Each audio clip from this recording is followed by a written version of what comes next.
Good morning, New Life. I am Trisha Lawrence, and I'm the Women's Ministry Leader here at New Life Community Church. We are on location today at Abba Care, which is located on 319 South Riley Street. We're excited to be partnering with them, and Pastor Jim's going to talk a little bit more about that as we go on. I do want to just talk to the ladies for a second. I want to invite you women, if you have not been a part of Radiant Life, to please get plugged in and connected.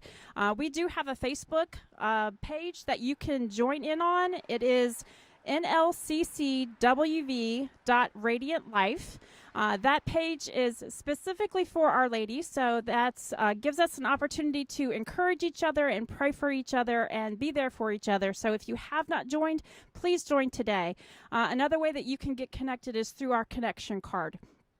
So if you have questions and you want some answers to some things about what's going on with women's ministry, you can certainly fill that out on your connection card, and I will get back to you about that.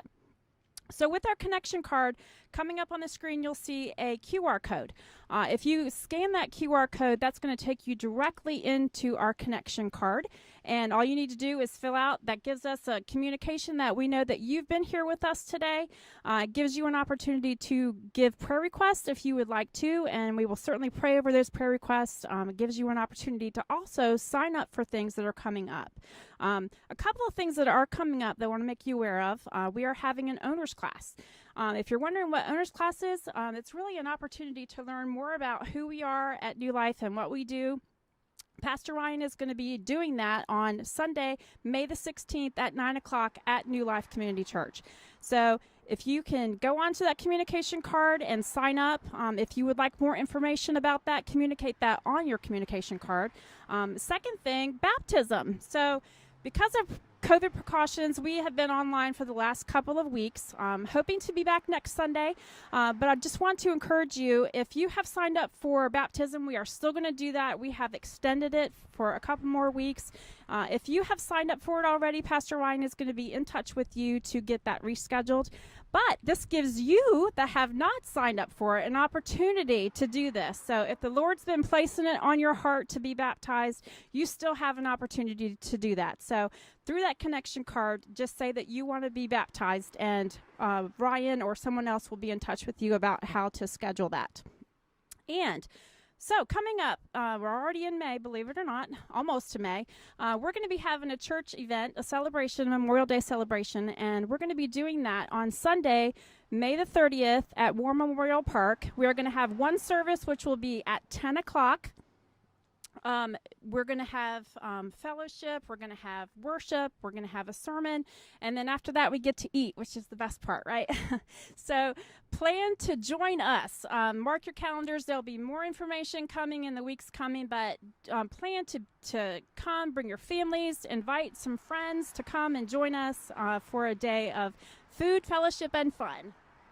And lastly, I want to give you an opportunity to present your tithes and offerings to the Lord for all the blessings that He has done in our lives. So there's 3 easy ways to do that. There on the screen, you're going to have 3 different ways that you can do that. You can text, you can come in person, or mail it to our location church. And the easiest way to do that is going to be to do that online. So that gives you an opportunity to be able to give weekly, bi-weekly, or monthly. The easiest way to do that is to do that. So I want to say thank you for joining us today, and we're going to turn this over to Jim. Good morning, everybody. We are so glad you chose to join us today for our worship time. Guys, let's get ready and do some worship.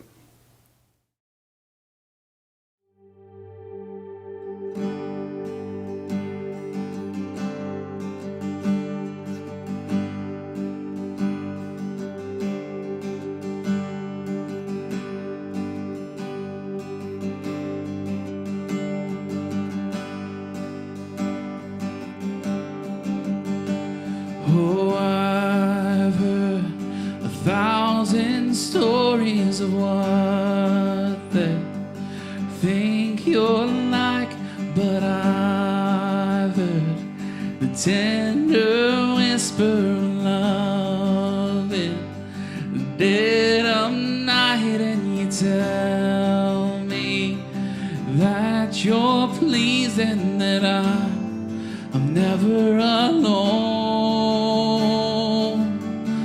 'Cause you're a good, good Father. It's who you are. It's who you are. It's who you are, and I'm loved by you. It's who I am. It's who I am. It's who I am. Oh, and I see many searching for answers far and wide, but I know that we're all searching for answers. Only you provide, 'cause you know just what we need before we say a word. You're a good, good Father. It's who you are. It's who you are. It's who you are, and I'm loved by you. It's who I am. It's who I am. It's who I am. You're a good, good Father. It's who you are. It's who you are. It's who you are, and I'm loved by you. It's who I am. It's who I am. It's who I am. You are perfect in all of your ways. You are perfect in all of your ways. You are perfect in all of your ways to us. You are perfect in all of your ways. So perfect in all of your ways. You are perfect in all of your ways to us. Oh, love so undeniable, I can hardly think. Peace so unexplainable, I can hardly think as you call me. Deeper still as you call me. Deeper still as you call me. Deeper still into love. Love, love, you're a good, good Father. It's who you are. It's who you are. It's who you are, and I'm loved by you. It's who I am. It's who I am. It's who I am. You're a good, good Father. It's who you are. It's who you are. It's who you are, and I'm loved by you. It's who I am. It's who I am. It's who I am. You're a good, good Father. It's who you are. It's who you are. Who you are, and I'm loved by you. It's who I am. It's who I am. It's who I am. Amen.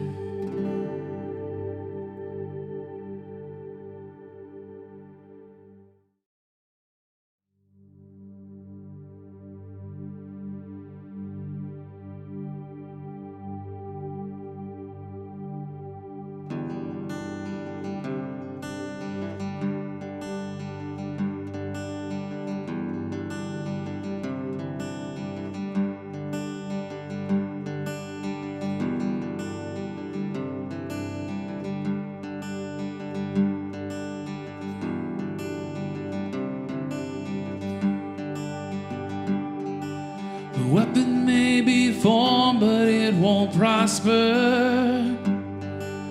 When the darkness falls, it won't prevail.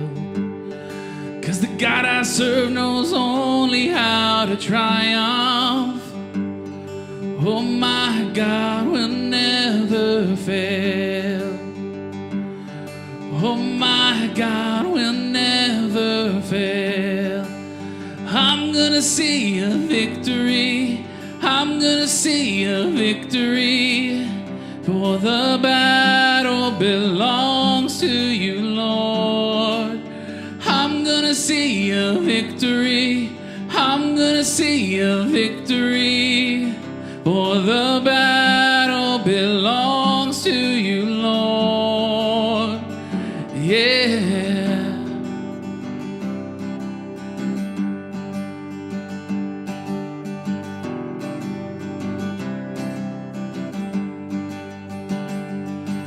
There's power in the mighty name of Jesus.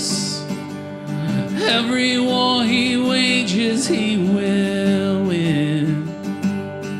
Oh, I'm not backing down from any giants, 'cause I know how this story ends. Yes, I know how this story ends. I'm gonna see a victory. I'm gonna see a victory. For the battle belongs to you, Lord. I'm gonna see a victory. I'm gonna see a victory. For the battle belongs to you, Lord. I'm gonna see a victory. I'm gonna see a victory, yeah. For the battle belongs to you, Lord. I'm gonna see a victory. I'm gonna see a victory. For the battle belongs to you, Lord. Yeah.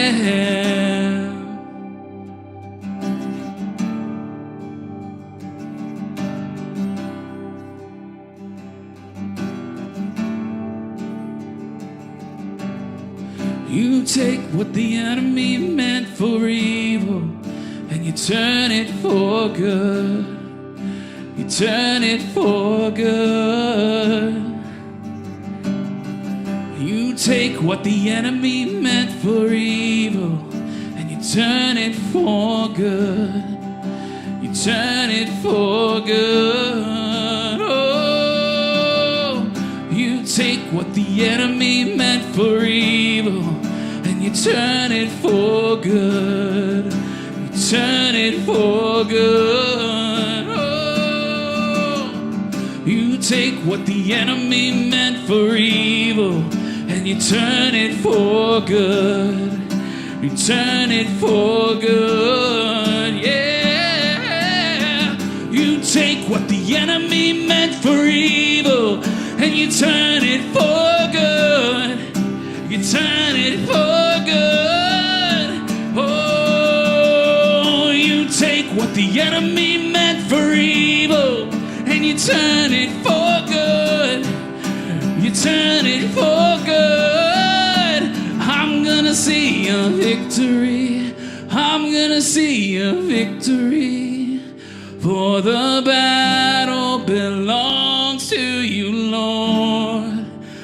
I'm gonna see a victory. I'm gonna see a victory. For the battle belongs to you, Lord. You take what the enemy meant for evil and you turn it for good. You turn it for good. Oh, you take what the enemy meant for evil and you turn it for good. You turn it for good.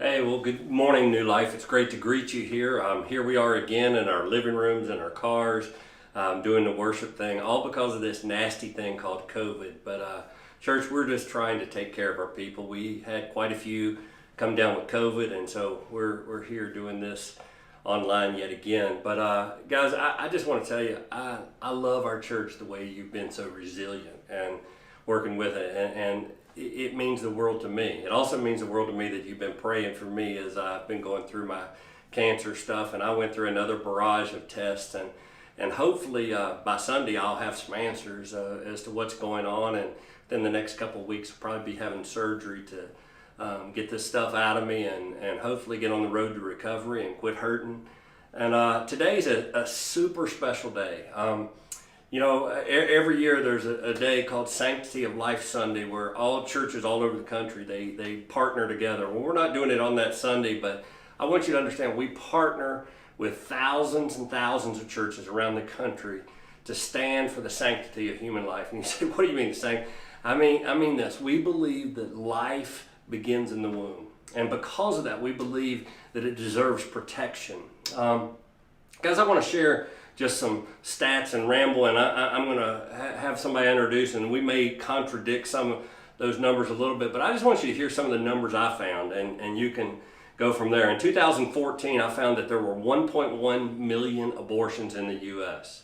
1.1 million. That works out to 20 abortion. Every 20 seconds, there's an abortion in the United States.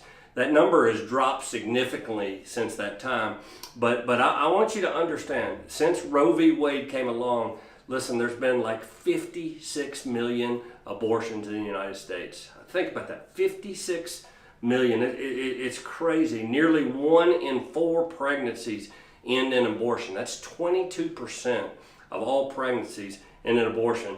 50% of all women that are now seeking abortion have already had at least one.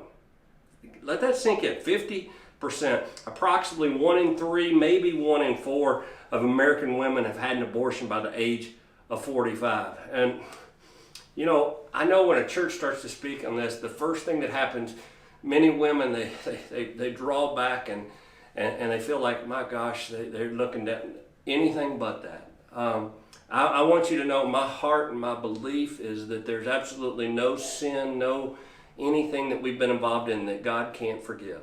So if you've had an abortion, and many of you have, I want you to understand there's forgiveness from God. If you've paid for an abortion, you've encouraged somebody to have one, there's forgiveness from God. And you may be wondering right now, Jim, we're in a series of messages called Grow. How in the world does this have to do with growth? Well, it has everything to do with it.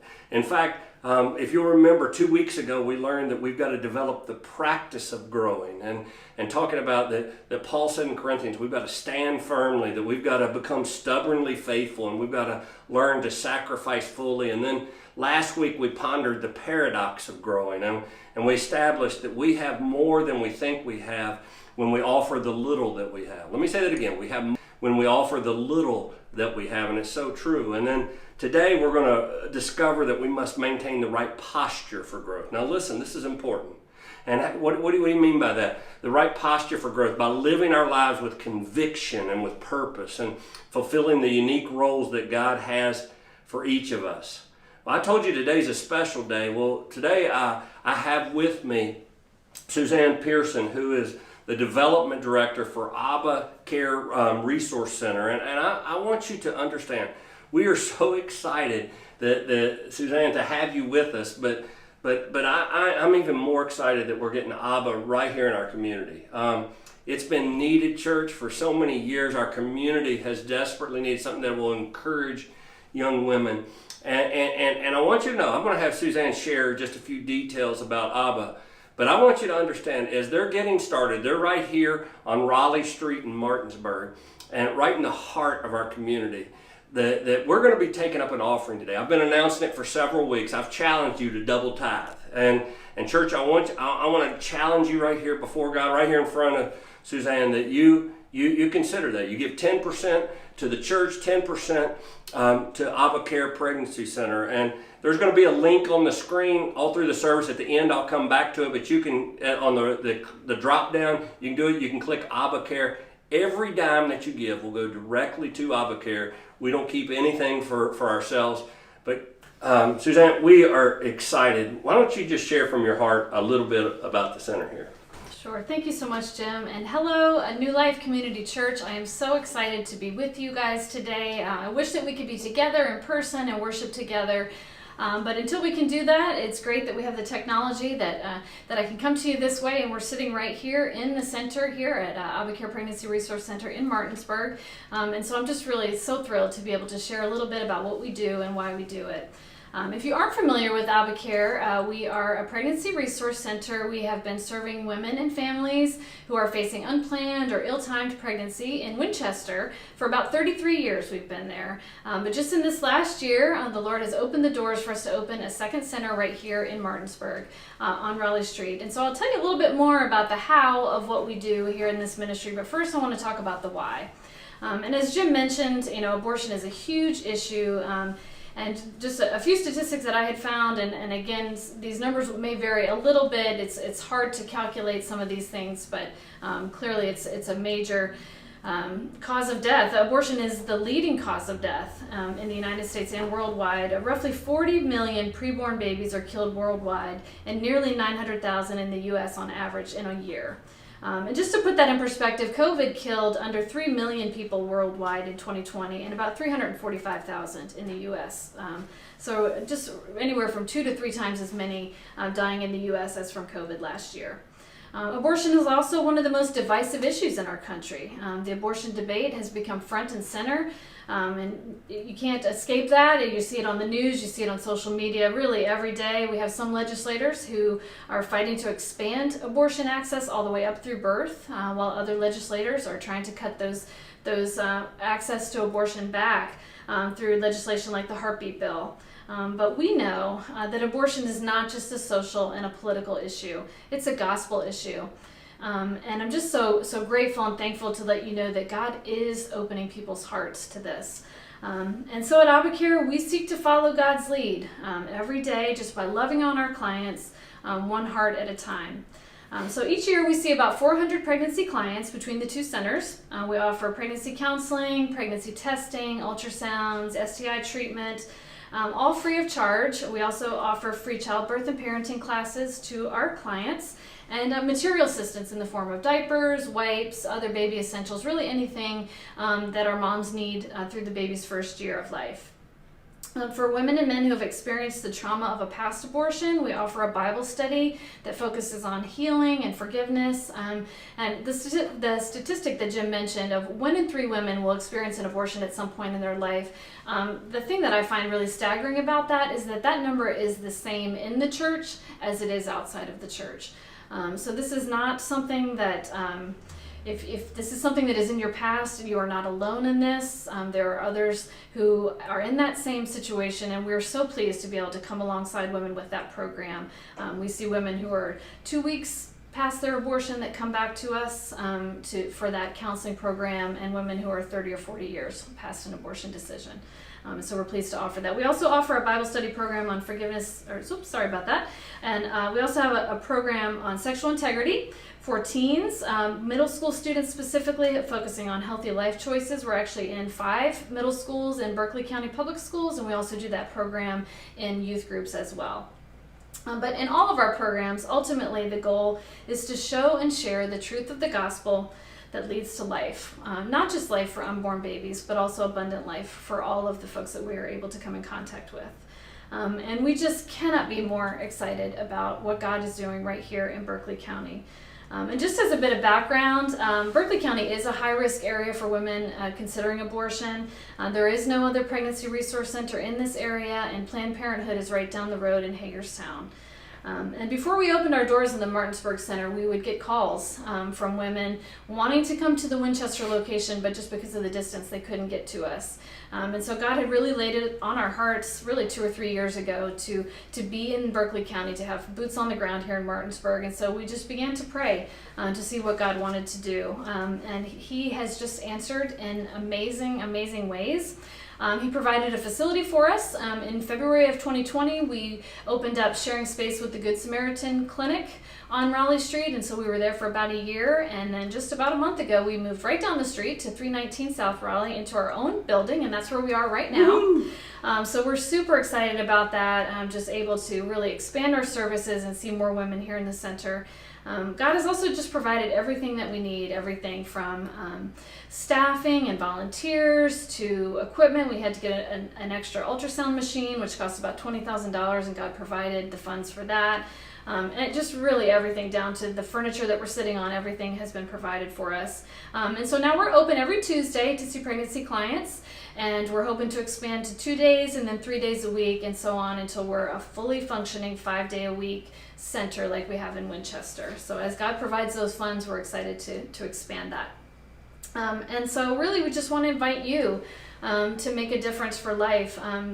Not everybody can get out and lobby to their politicians or to carry a sign or anything like that to kind of show how they feel about the sanctity of life, but everybody can make a difference here by partnering with us. And so in order to increase our presence and our impact here in West Virginia, we need you. We need New Life Church, and we're so thankful for you guys. You were one of the very first churches to come on board and come alongside us, and so we're very grateful for that. So in my last minute or two here, I just want to mention a few specific things that you can do to help us out. The first one, of course, is just to pray. Pray for our staff, pray for our ministry, just for continued open doors and for God's provision and protection over us. And we just ask you to also stay in the loop. We have a newsletter that you can sign up for. If you go to our website, you can sign up for the email newsletter. We only bother you once a month, but it just is a good way to keep in touch with us as far as the things that are going on with the center and prayer requests and that kind of thing. And also, just one thing coming up quickly is our Shine for Life Walk and Fun Run. That's going to be on May 23rd, and I think New Life already has a team signed up to do that, and some folks are going to be volunteering, but we also just invite families to come out and participate in the run walk and to raise funds for us if you feel led to do that.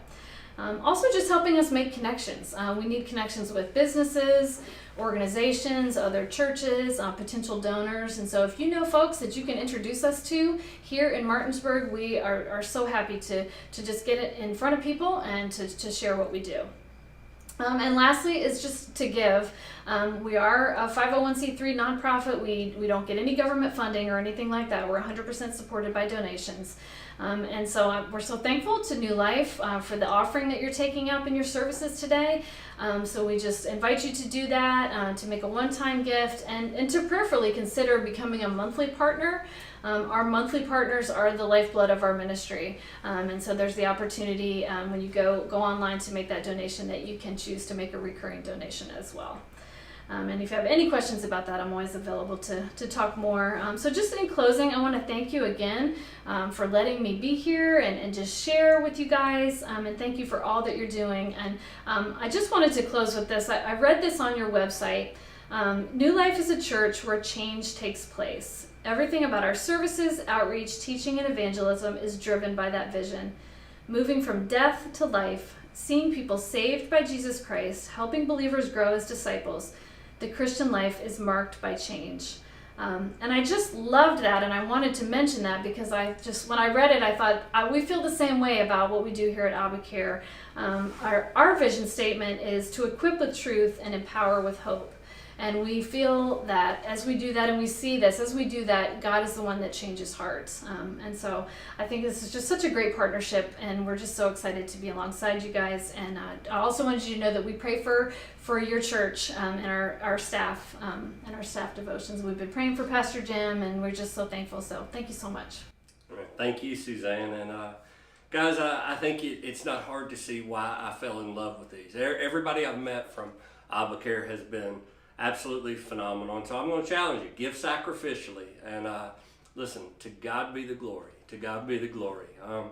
Church, all through the COVID crisis, your faithfulness has shown up. And when I say that, I mean your activity, your giving has been incredible. When businesses and churches have been shutting their doors, I mean literally having to close up shop because of the lack. I mean, we had some days there where we got way below 50% attendance, 50% giving, and a little bit scary, but then you showed up. Your generosity, your faithfulness, and we were able to keep the doors open. Not only were we able to keep the doors open, we were able to keep every single one of our staff. I mean, we didn't have to lay anybody off. And besides that, we saw that the hospital workers were struggling, and you know what you did? You gave generously, and we were able to feed hundreds and hundreds and hundreds of people for weeks at the hospital, WVU Medicine, and just to say we love you, we appreciate everything you're doing. We were able to give gifts to some small businesses that were about to go under and able to help them at their time of need. And so not only did we not have to lay off anybody or shut the doors, during a global pandemic, New Life, you hired 2 new staff members.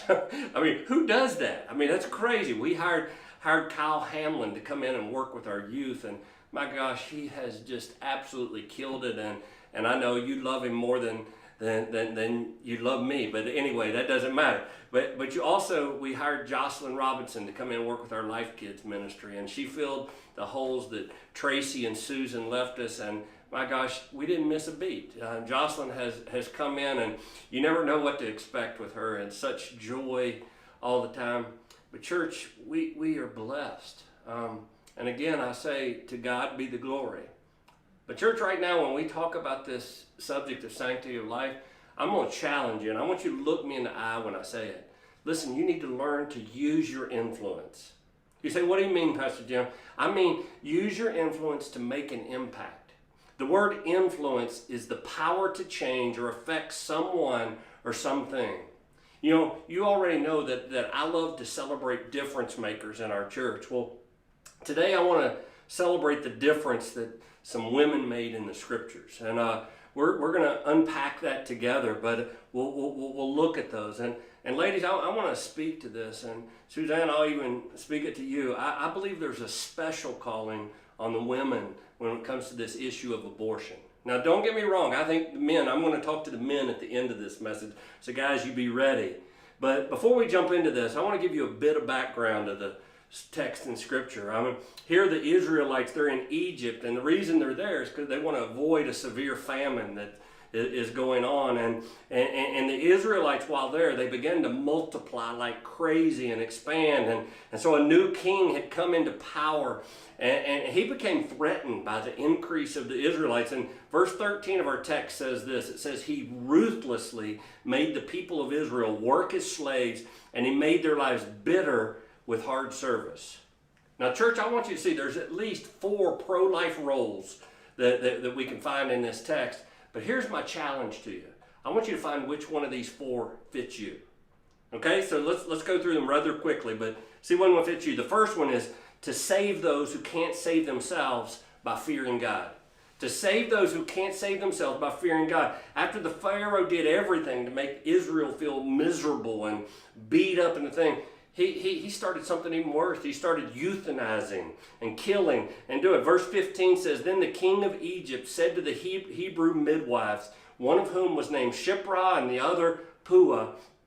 And literally during this time, there was no OB doctors like what we have. Midwives delivered the babies. My own wife is a midwife. And you do it. Midwife just means one who helps bear. One who helps bear. The name Shiphrah means beautiful or brightness, and the name Puah means blossom or splendor. And you say, why do I share that? I share that because what's the name of Pharaoh listed in this text? You don't hear it because it's not listed. But here, the lowliest in society, 2 midwives are named Shiphrah and Puah. I find that quite interesting. Verse 16, it shares what these 2 ladies, what their gruesome task was. Listen at it. It says, when you serve as midwife to the Hebrew women and seat him on the birth stool, if it is a son, you shall kill him. But if it is a daughter, she shall live. Essentially, he was telling these two midwives, I want you to do partial birth abortions on these young men. I want you to kill them. Verse 17, we see because these two ladies, they had conviction. Listen, they refused to do it. They wouldn't do what the king had said. It says, but the midwives feared God. Take note of that. They feared God, and they did not do as the king of Egypt commanded them, but they let the male children live. Why did they do that? Because they feared God. This is the first time the name of God is found in the book of Exodus, and they knew somehow in their gut that God would be dishonored if they did what the king said. And so they couldn't do it. Why? Because they had conviction in their heart. And so verse 21, it goes on, it says it again. They feared God. It repeats the same thing. And what's it mean to fear God? It means to revere him. It means to live in awe of him and to submit to him. And so church, hear me.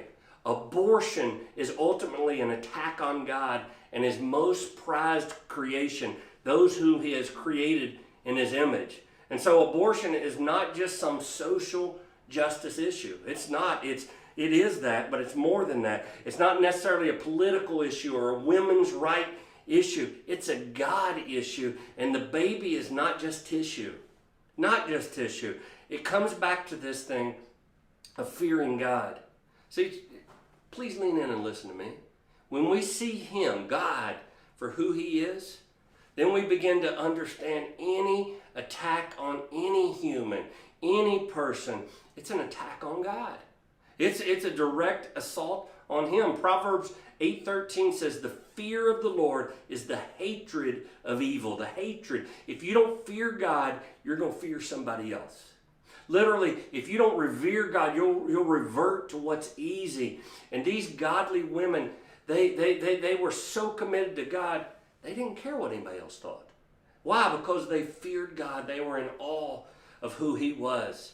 They were living out Proverbs 24:11 that says, rescue those who are being taken away to death. Hold back those who are stumbling to the slaughter. And then New Testament, Acts 5:29 says, we must obey God rather than man. Now church, the king calls them out in verses 18 and 19, the midwives, and he tells them that the midwives tell the Pharaoh that the boys arrived before they could get there. And I don't know. The scripture doesn't say what happened. It doesn't say were they caught in traffic. Did they on purpose delay and go? We don't know. But I find it kind of interesting. Verse 20 and 21 says that God dealt well with these midwives. Now I want you to understand this, church. What side God's on? He dealt well with them. So Shiphrah and Puah were the first pro-life heroines in the Bible, and they used their influence to make an impact. I read an interview about a lady from the name of Sue Thayer from Iowa. She started working at an abortion clinic there, and part of her training, she was sent to Des Moines to go through. She had to go see a surgical abortion. And in fact, she had to see 25 to 30 of them before she could get started. And she was told to go back to the back of the operating room, stand with her back against the wall so she didn't pass out and faint for the thing. And she mentioned that the sights and the sounds and the smells torment her to this day. In 2007, the clinic announced that they were going to do what's called webcam abortions. And the clinic liked webcam abortion because they didn't have to have a doctor on site. They didn't have to have pay travel or security expenses. And they also didn't have to invest in expensive surgical equipment. Instead, the webcam abortions, they're the same price as surgical abortions. And so the clinic made a ton more money. Now, she then explained what chemical abortions are and how they work. And I'm going to tell you, this kind of grabbed my heart. This kind of sank in me. When a woman finds out she's pregnant, this clinic, the staff is trained to put a smile on their face and to say this to these young ladies. We can take care of the problem today. All you have to do is to take some pills. All you have to do. Then an ultrasound is administered, and a doctor sitting in his or her office hundreds of miles away in Des Moines will look at it. He'll review the thing, take measurements, and if the child is 70 days or less, a doctor taps a button where he's at, and a little drawer opens up and there's pills that the girl can take, and she takes, and then a couple days later she takes a couple more pills, and that starts the whole process where she contracts and then ends up having to give birth to a dead baby. Folks, it's amazing what takes place. Sue said after some time God convicted her and she left her job and she started speaking out. In 2011, she helped organize 40 Days of Life in front of the clinic where she used to work. She said it was absolutely petrifying to getting to see the people she used to work with when she first started. Now listen to this. This is the part that got me excited. On March the 1st, 2012, that clinic closed their doors forever, never to open again. There is now a pregnancy resource center in the same community that once housed a clinic that killed babies. Listen, again I say it, to God be the glory. This year they're going to celebrate 8 years, their 8-year anniversary of this pregnancy resource center. I pray, like anything, we see many anniversaries right here at Abba and be that. Because this one woman, ladies listen to me, they feared God.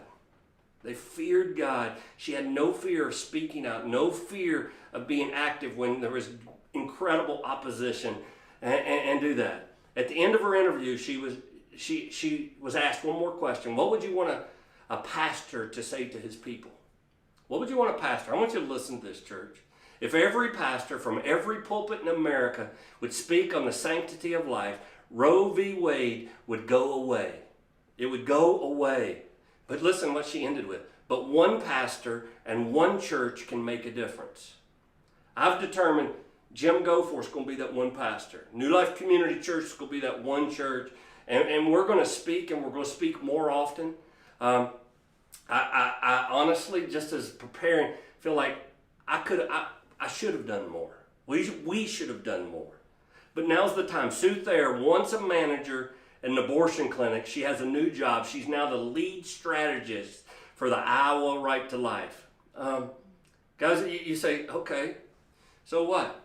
Since she started, I want you to understand, the Iowa abortion rates plummeted 40%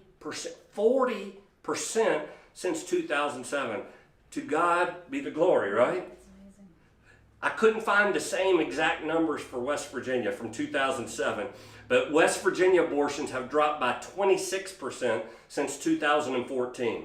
Again, to God be the glory. And so, church, I'm asking you, are you ready to be like Shipra and Pua and Sue that are willing to do the right thing no matter what? No matter what, it's a role that somebody has to play. On Easter Sunday, I quoted Edmund Burke that said, all that is necessary for the triumph of evil is that good men, good women do nothing. That's it. We can and we must do something. Number 2 role is give birth, ladies. This fits you. This doesn't fit the men. Give birth to your baby by being courageous. Give birth to your baby by being courageous. I mean, Pharaoh's ticked at this point and because his plans have been messed up, and he makes a proclamation. Verse 22, he said, every son that is born to the Hebrews you shall cast into the Nile, but you shall let every daughter live. I mean, this is a direct order from the highest man in the whole world. And he says, every son is to be thrown into the Nile. Exodus 2:1, we're now introduced to a new couple, and it says, now a man from the house of Levi went and took his wife, a Levite woman. And so the Levites were just a people that were set apart to worship and to service. And then in verse 2, this is what it says. Excuse me. The woman conceived and bore a son, and when she saw that he was a fine child, take note of that he was a fine child, she hid him 3 months. The word fine means well-pleasing. Well-pleasing. When she saw the beauty of God's creation, she did everything she could do to protect him. This is important. We know from other passages that this mama's name was Jochebed, and at a very minimum, she's facing an inconvenient pregnancy. And in fact, she could be killed herself if she protects this baby. Why? Because he was a boy. Every son's to be thrown into the Nile. And so, ladies, I want you to hear me. The role of a mother is to protect and to nourish her offspring. Why did God in his sovereignty pick women to implant this baby into their womb? Because there's something about you ladies that a child will lock onto, that a mama will connect to and protect and guard. And that's why he lets you be the one that carries babies. But unfortunately, in our country, listen, the womb has become one of the most dangerous places in the entire world to be. It's unbelievable. So moms, my challenge is be courageous even when it's not costly. Be courageous even when it's costly. Why? Because life begins at conception. The Bible clearly teaches this. Psalm 139:13 says, "For you, God, formed my inward parts. You knitted me together in my mother's womb." And then we can see what she does next. Look at verse 3. It says, "When she could hide him no longer, she took for him a basket made of bulrushes, and she daubed it with bitumen and pitch, and she put the child in it and placed it among the reeds by the riverbank." I can't think how inconvenient it had to be the parents of this child. It wasn't easy. It was hard. They couldn't hang the diapers up on the line to dry after they'd cleaned them. They couldn't go to the food line and buy baby food. They couldn't let their baby cry out loud. They had to constantly hush for fear that this child was going to be put to death. But I want you to notice this, and don't miss this. She puts him in a basket. That word basket is the exact same word in Hebrew for ark. It's found in Genesis chapter 7. We'll come back to that here in a minute. And so I understand what some of you are saying. Why in the world are you speaking on this topic? Aren't you speaking to the choir when you're talking to churches? You know, we've already heard that the numbers are almost the same for the evangelical community, women that are having abortion, than those outside. And so ladies, listen, I'm going to ask you this question. Are you in the posture of growing? Because you're in the posture of growing, you'll be courageous. Even when it's hard, even when it's not convenient, even when it's not what everybody else does in our community. Number 3, and this is the one that's going to fit most of us. Be an advocate. Be an advocate by staying close to somebody in need. Verse 4, we're introduced to Moses' sister Miriam. And listen what it says. "And his sister stood at a distance to know what would be done to him." After the basket was placed in the river, she stood away and watched it. You see, one of the things that we know is that you've got to be close to somebody when they have a point of need. You have to be near them when their time of struggle happens. And listen, understand this. She was probably 10 to 12 years old. Some scholars will say as old as 13, but she was a young teenager at best. And the irony of what takes place, guys, you can't make this stuff up. Look at verses 5 and 6. It says, "Now the daughter of Pharaoh came down to bathe at the river, and while her young women walked beside the river, she saw the basket among the reeds, and she sent her servant woman, and she took it, and when she opened it, she saw the child, and behold, the baby was crying. She took pity on him and said, 'This is one of the Hebrews' children.'" This is when here was Miriam standing nearby. She jumps into action, and she uses wisdom and respect in how she responded. Verse 7, she said, "Then his sister said to the Pharaoh's daughter, 'Shall I go and call you a nurse from the Hebrew woman to nurse the child for you?'"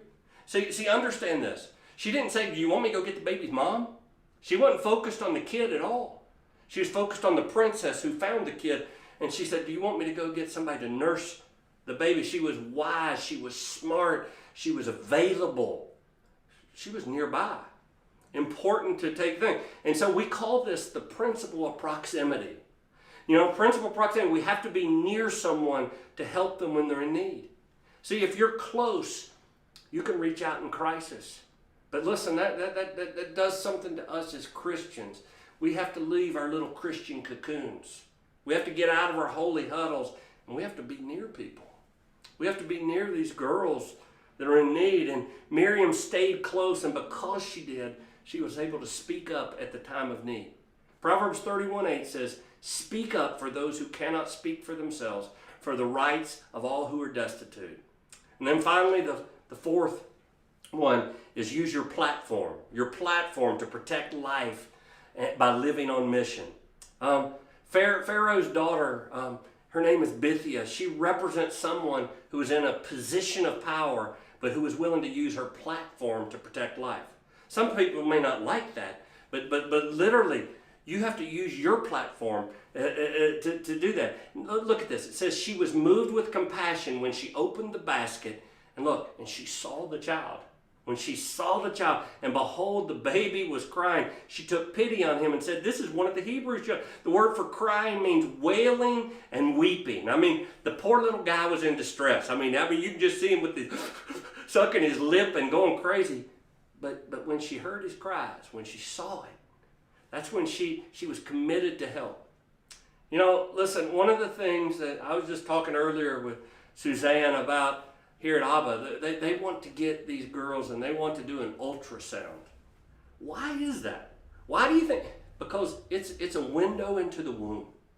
You know, that basket, when it opened up, the daughter of Pharaoh couldn't help because she fell in love with God's creation.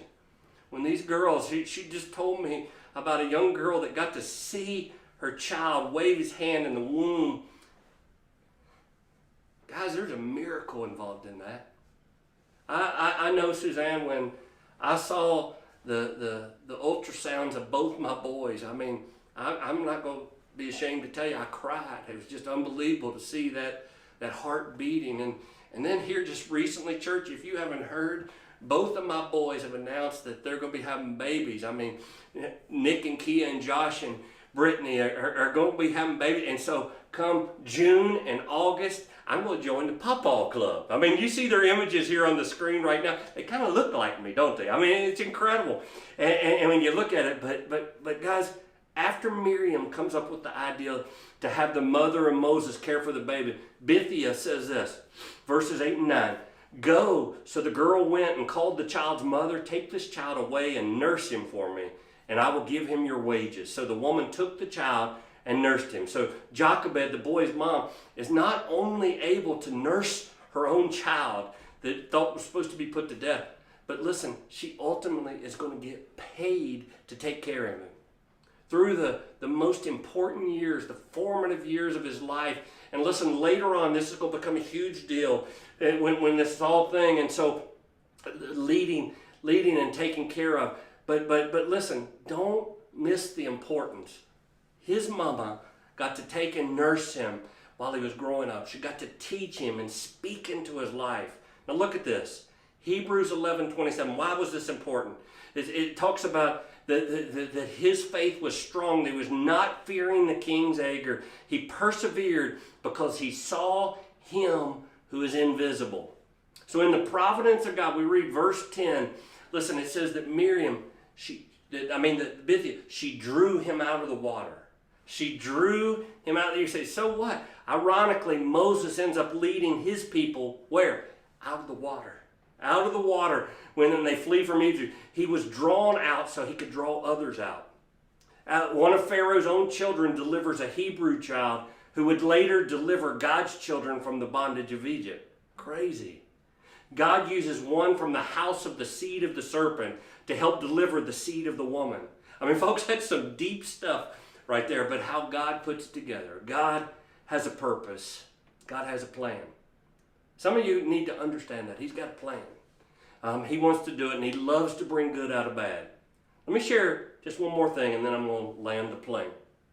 Bernard Nathanson's first involvement with an abortion was as a medical student in Montreal, Canada. In 1945, when his girlfriend became pregnant, he scheduled and financed her illegal abortion.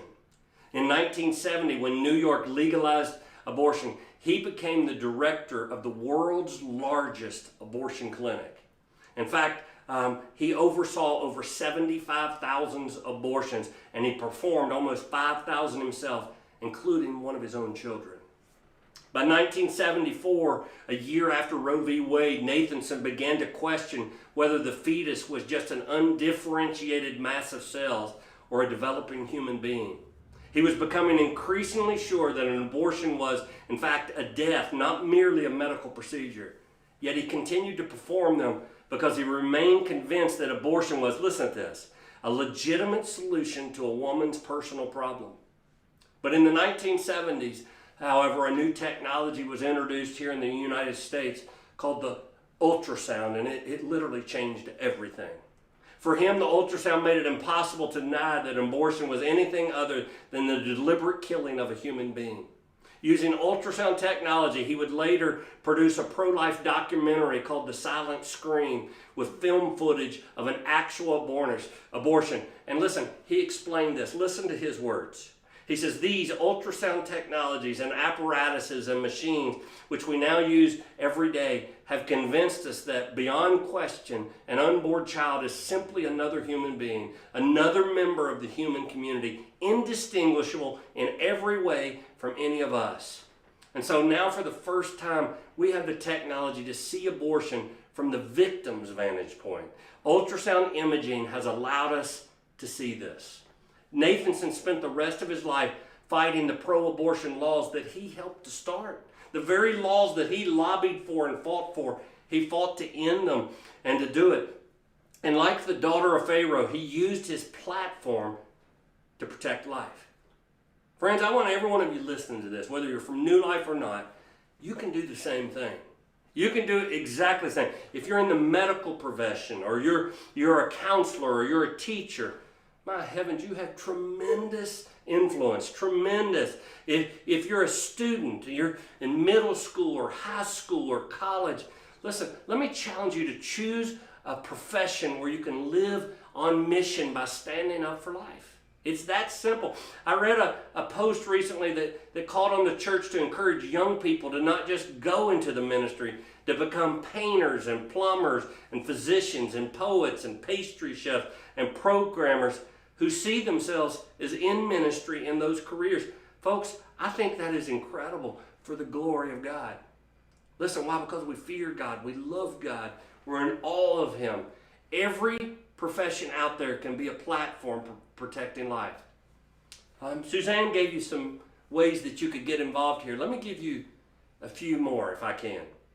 You know, number one is just give your resources to support life. You know, listen, you put your money where your mouth is. It makes a difference. Secondly, I want you to steward your civic responsibility. What do you mean? By voting. I am constantly amazed that people that say, I'm a Christian, but they don't exercise their right to vote. Folks, I don't get it. We have such a privilege and such an opportunity to change things. And listen, because a lot of evangelical Christians refuse to vote, we are going to suffer a repealing of laws. Anyway, I'm not going down that. Third, be open to adoption. Be open to foster care. Guys, listen, many of us, if we'll take what little we have and we use it for the glory of God, God will bless it. Some of you could open your home. Listen, we scream at these girls for having an abortion, but we don't offer them a choice. They feel helpless. They feel like they don't have a place to go. And then finally, support families who are fostering or adopting. New Life, we've got lots of families around New Life right now that are bringing all these new kids in, and it's hard. I've cried on the phone with several of them. Listen, let's get behind them. Let's go cut their grass. Let's take them meals. Let's watch them. Take them diapers. Do something, anything, and watch what a difference it makes. And you might think that none of this will make a difference. Guys, the good news is abortion rates are dropping in our country. They're dropping. In 1991, there were 2,176 abortion clinics in the United States. 2,176. In 2014, that number was down to 1,671. And I read some numbers where the numbers didn't line up, so I don't want to share more than that. But that's a conservative number. The Center for Disease Control reports that the abortion rate today is at its lowest level since 1973. That's incredible. To God be the glory, right? But I believe one reason is because believers are starting to use their task, what they can do. And I told you at the beginning of this, you know, women have a special part. But my question to you is, where are the mighty men? You know, you go back to 2 Samuel chapter 23. It talks about a group of men, a mighty men that rallied around David and got around. I believe that we need a group of mighty men that will rally around King Jesus in fighting for life. Guys, I want to speak directly to you. Hebrews 11:23. It says this about Moses' parents. It says, by faith, say it with me, by faith, Moses' parents hid him for 3 months after he was born because they saw he was no ordinary child and they were not afraid of the king's edict. It's interesting that both Pharaoh and Herod, what did they do? They murdered male babies. They murdered the boys. Why? One pastor put it like this: if you minimize the male, you can master a nation. I just challenge you. Look all around our country. Everywhere you go, you know, the TV shows, they show effeminate men. They show men that are weak, that are clumsy, that are doofuses. Folks, I'm here to tell you that men, we need to step up. Men, I'm going to challenge you. I'm going to charge you from what Paul said in 1 Corinthians 16. He said, be watchful, stand firm in the faith. Listen to this, guys. Act like men, be strong. God intends for men to be strong and to defend those that can't defend themselves.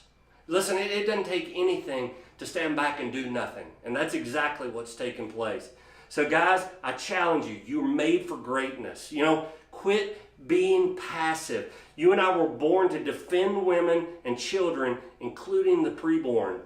So don't sit idly by when you know your lives are being snuffed out. So church, let's land it like this. What role are you going to play? I've talked about them.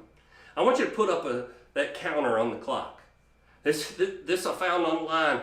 It's the number of abortions worldwide, and you just watch that number. There's another baby. If you have a heart and you can see that number ticking, that's great. That number's somewhere in the 3,000 mark every day. Every day in the United States. Every day. Listen, Suzanne made the comparison to COVID. I'm going to do the same thing. If 3,000 people were dying of COVID every day, we would move heaven and earth to do something about it. If 3,000 people were killed by Islamic terrorists every day in our country, we would scream bloody murder till our government sent in the armed forces to go kick butt in Jesus' name. I mean, we would want to see something happen. But guys, we have the opportunity right now to make a difference. We just have to play the role that God's put in front of us. We just have to do something. And so we can snuff this whole Roe v. Wade thing. I know we're seeing it step back right now. But church, that's only because good people do nothing. Only because of that. Are you ready to use your role as God writes his story for his glory? Will you use your influence to make a great impact? Guys, God was preparing to save the world through a baby. But his life got snuffed out. And it got snuffed out, why? Because of our sin. Because of our wrong. And listen, his resurrection of the dead from where it made it so that we can have life. Guys, I want to challenge you. If you don't know what the life that is found in Jesus is, why don't you just reach out to him, turn to him, repent of your sin and say, Jesus, I need you to forgive me. Guys, I'm going to challenge you today, and they're popping up the link to the giving link for Abba. Guys, let's start here. Let's determine. I'm going to make a difference. Man, what if you just made a gift that was sacrificial, that cost you something? Man, I believe God would do it. Listen, I believe that God wants us to find our purpose. In fact, I believe God wants us to thrive. He wants us to thrive for the reason he made us. In fact, Pastor Dan's going to close us out with the song, We Were Made to Thrive. Thank you, church.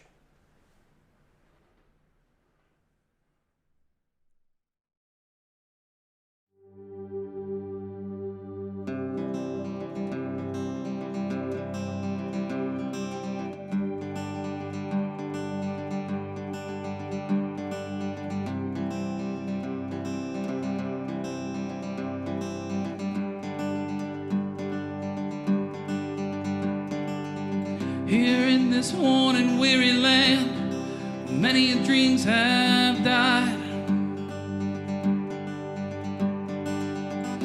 Like a tree planted by the water, we never will run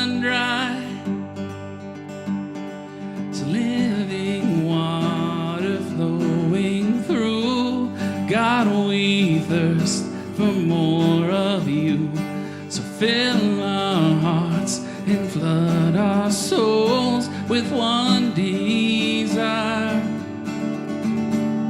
just to know you and to make you known. We lift your name on high, shine like the sun, make darkness run and hide.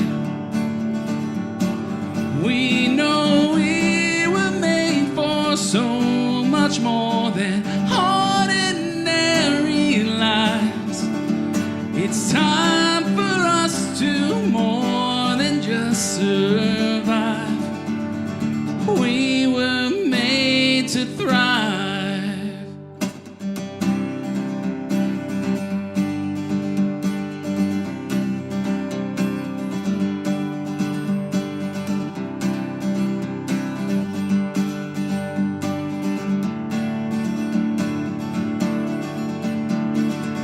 Into your word, we're digging deep to know our Father's heart. Into the word, we're reaching out to show them who you are. So living water flowing through, God, we thirst for more of you. So fill our hearts and flood our souls with one desire, just to know you and to make you know. We lift your name on high, shine like the sun, make darkness run and hide. We know we were made for so much more than ordinary lives. It's time